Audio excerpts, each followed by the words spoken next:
бүгүн Панчулук району менен Жайыл районунун шайыр апалары уюштуруп ушул жерде майрам өткөрүп жаткан Элмира Турусбекова чоң ыраазычылык билдирем.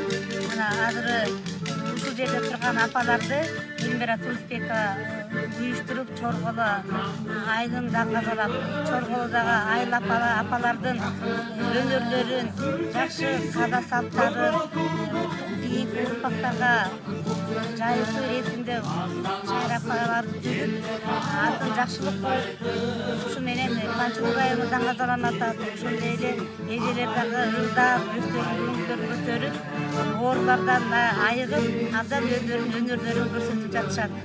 Ушундай апаларды дайыма эле ырдап жүрсүн, баталары тийип, коогаламдуучуда элдин көңүлүн көтөрүп, ден соолукта болуп, жакшылык болсун.